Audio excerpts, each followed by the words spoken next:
This afternoon, we have the pleasure to interview Mrs. Jean Wisniak, Walnut Street Apartments, Salem, Indiana, regarding her father, William Edward Glass, and his date of birth is August the 26th, 1898. My name is Pat McClain, and I'm on the staff of United States Senator Richard Lugar. With me is Gertrude Stevenson, the Washington County Coordinator for the Veterans History Project, along with Kathy Williams, who is the granddaughter of Mr. Glass.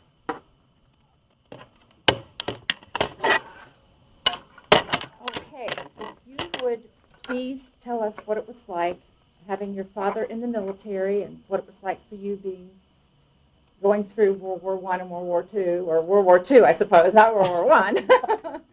Excuse me. Well, I titled this, Dear Daddy, His Story. The day after World War I was declared, William Edward Glass and his father, James L. Glass, went down to the recruiting office to enlist.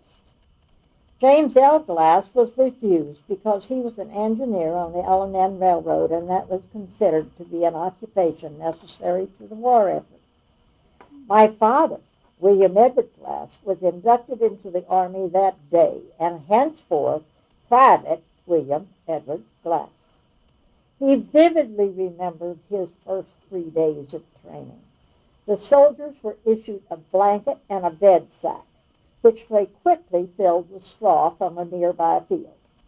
Then, after 3 days of eating salmon, apples, and baked eggs, believe me, he never wanted any of those again. My mother tried any number of ways of fixing salmon, and he could smell it as soon as he hit the door and said, "I'm leaving, I'm going out and have lunch."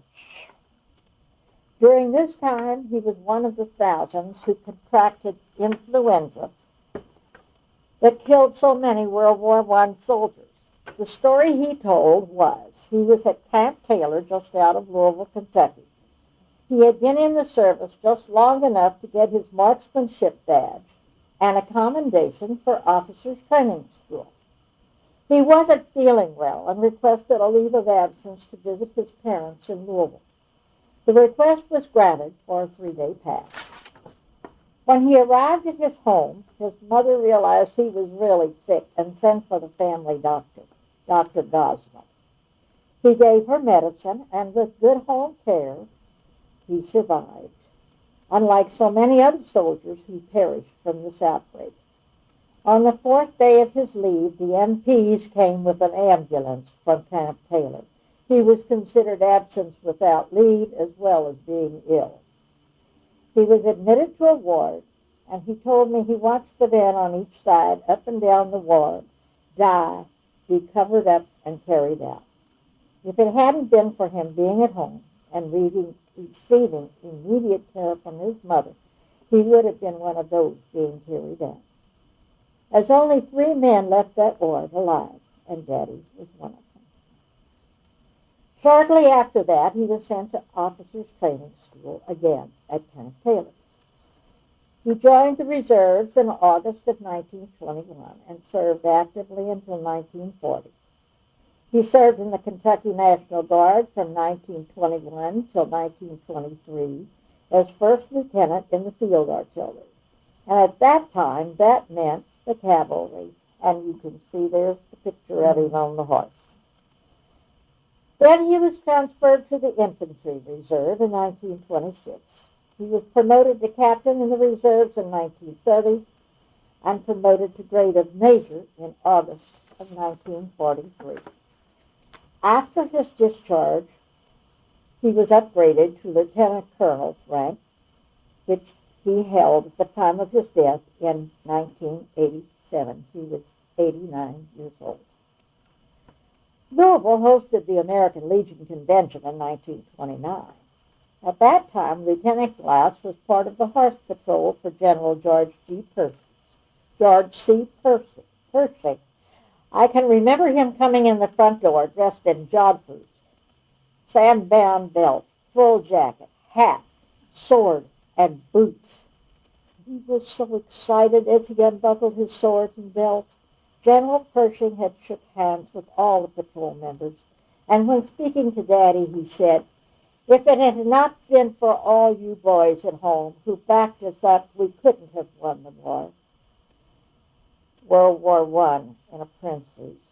This has been stated many times by people in recent years, but maybe this was the first. I was so proud of him that day. He was in a uniform I'd never seen before, and was so thrilled to have spoken with the general who had won the war. My father was always regretful that he had not gone overseas during either war. He came close, being on the list several times, but something always prevented him from leaving. Of course, we, as his family, were always very thankful. In 1931, another daughter was born, Margie. Now we were a family of 4. In civilian life, he was actively connected with the Courier-Journal and Louisville Times from 1920 to 1934 as automotive advertising manager. During that time, he also graduated from the University of Louisville Law School and was in private practice when he met and married Frances Miller in 1925. I was born in 1926 and always associated my father with both the Army and the newspaper. He left the newspaper in 1934 to join Chevrolet Motor Company as a district manager. His background as automotive editor made him well known to the dealers in the territory of Indiana, Kentucky, and Tennessee. We moved first to Lexington, Kentucky, and later to Nashville, Tennessee. In 1938, he entered the automobile business for himself as a Chevrolet dealer in Salem, Indiana. He was in business for 5 years before being recalled to active duty in 1942. It wasn't as if we were unprepared for a recall, but he had retired from the reserves when he bought the business. But still, it was a shock to see his face when he received orders to report for a physical. Several months followed before he received the results. It was marked overweight, turnover. There in bold print was stamped, overweight, weighed by order of the adjutant general. He looked at all 3 of us and said, "Good gosh, I'm in the Army and don't know it." He immediately set about trying to get his things in order. He turned the business over to his employees to operate on a profit-sharing basis for the duration. Our family continued to reside in Salem until war shortages made it so that we had to close the house and make other plans. At this time, I was starting my junior year in high school. Margie was still in grade school. It was only sensible to try and stay where we were. We had made many friends and knew that help would come when needed. Our mother was a tower of strength, as most women were at that time in history. Daddy had just been named post commander of Cecil Grimes' post number 41, American Legion. Although he offered his resignation because he'd been recalled to service in the Army Air Force, the members voted not to accept his resignation and proceeded to install he and the other officers. Captain Glass was to remain in this office and absenteeum until he returned from service in 1944. Captain Glass was commanding officer of Section N, one of the organizations that cares for the technical students of this post of Army Air Force Training Command. He served as an adjutant in this sector before becoming its commander, March 1st, 1943. Chanute Field, you see, was a training camp for men to work on heavy planes, B-17s, B-24s, and lastly, B-29s. At times, there were over 5,000 to 6,000 men under his command. In the spring of 1943, the furnace in the house at Salem broke down. No parts were available at the time, so nothing to do but stick it out with kerosene heaters until the end of school. Yes, I singed my eyebrows lighting the heaters. I was 16 years old. I was a very proud senior Girl Scout. I was the first one in the state of Indiana. Mother needed all the help Margie and I could provide, and I didn't know any better. We sat by the light of the radio each night to hear the news. I learned to knit in the dark, and we all did our best for the war effort. Came May, school let out. Mother and Daddy decided, since he seemed to be permanently settled stateside, we should move to Champaign, Illinois, and Daddy would move from the officers' quarters into town. We spent a wonderful summer in Champaign. This city was so much larger than Salem, yet not as large as Louisville or Nashville. There was bus transportation, and we girls were accepted at the YMCA. The YMCA and YWCA were combined in the city. We got to use a much larger library than we were used to. What was really a thrill for 2 young girls, and mothers too, I'm sure, was pulling up at the gate, being saluted and waved on. It was a thrill to go to the Officers' Club to eat dinner, to listen to swing music, and watch the dancing as long as it wasn't too late. Gene Krupa was in Daddy's squadron, and we heard him play many times. As well as 2 young men who were the lifeguards at the Officers' Club pool. They took us under their wing, as I'm sure Daddy had asked them to do. But our swimming improved immensely that summer. But trouble was on the horizon. In July, Daddy's name was posted for overseas duty. Of course, he also received his majority. Mother got to pin on the oak leaves, and we had decisions to make once again. When the grandparents were told what was going on, there was no alternative except to return to Louisville and stay with Mother's parents until the war was over. Daddy's parents were near but didn't have room for 3 more people in their house.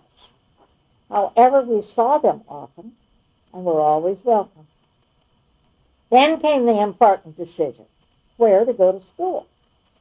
Louisville, being much larger than either of us were used to, presented a problem. If we were enrolled in public school at that time, one of us would take the bus in one direction, the other in another direction.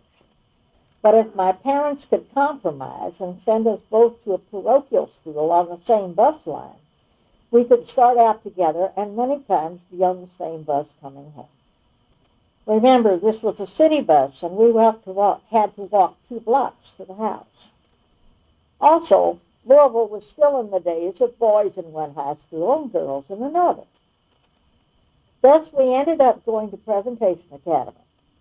I was scared, and I knew my sister was scared too, so we banded together and started school for the rest of the war. As it turned out, the war changed. Daddy was never sent overseas. And when this was evident, he requested voluntary retirement from active duty with the Army Air Forces. As follows, Brigadier General R.E. O'Neill, Commanding General of Chanute Field, announced the following. Major Glass returned to the service where an acute need for experienced officers existed. His services were of an excellent nature, and it is only through a reduction in Army Air Force training program requirements that the release of Major Glass from active duty is possible. Daddy walked through the front door around 4 p.m., June 9, 1944. I graduated from high school June 9, 8 p.m., 1944. I will always remember how wonderful I thought that it was that his accrued leave came at just the right time for my graduation. But if you think about it, I bet the adults planned it that way. We all returned to Salem, Indiana to resume life in a normal way. Only it was time for college and another big challenge. My father was always one of those millions of men who stayed in the background, giving the others training and skills to go to the front. He was a lawyer, newspaperman, and businessman in his own right, and so he was well prepared for the above role when called back to active duty in 1942. Both Margie and I loved and respected him and all he tried to do in his lifetime. There will never be another time like theirs. Mother and Daddy, we salute you. Oh, that's very nice. Really. That all right? Oh, it's beautiful, yes. Transported me right with you. Yeah.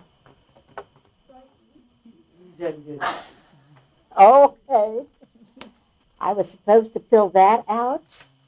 I would like for you to send, okay. When Mr. Glass had gone into the service. I'm Ginger Morris, and I'm reporting something that my husband John Morris told me that he had heard at Lions Club, because Ed used to tell this story at Lions Club. It was about getting his first uniform, and he was an officer, of course, and he had gotten his uniform. He was so proud of it. It was really looking good, and I guess he had been in the Army perhaps for a little while. Anyway, he said he had lost his stomach, and he was looking really sharp, really, really good. And he was very proud of the way he looked in the uniform, so he decided to have a haircut, and he decided that he would not get an Army haircut. He would get a civilian haircut because he thought they did a much better job. So he went to the barber shop, and he got a haircut, and everybody had commented on how nice he looked in his uniform, and, you know, he was talking about how proud he was of it and everything like that. And he got up from the barber chair, walked out the door, and a bird pooped mulberry on him, flew over, all down the front of his uniform. Oh. And he was distressed, to say the least. And what's more, the stain stayed in. It never did come completely out. There was always this faint shadow of mulberry stain. Oh, my goodness. Oh, my goodness. Ooh. Now, there we go. Now, this is Jeannie Wozniak again.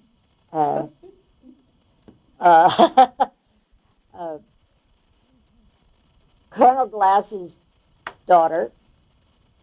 He was home on leave from Chanute Field. This must have been during the summertime, or else maybe it was over a Thanksgiving holiday. Anyhow, we had a big family dinner, and iced tea was served, and he spilt the iced tea all down his newly pressed uniform. He was dressed and ready to drive home to Chanute Field, drive back to Chanute Field, and of course, in those days, the roads were not good. It must have been a Thanksgiving dinner, because I think that's when he said he drove through so much snow on the way in. But Mother had to wash and iron that uniform and get it back to spick and span before he could get started. And it took, I have no idea how many hours it took at that time to drive from Louisville, Kentucky to Chanute Field. Uh-huh.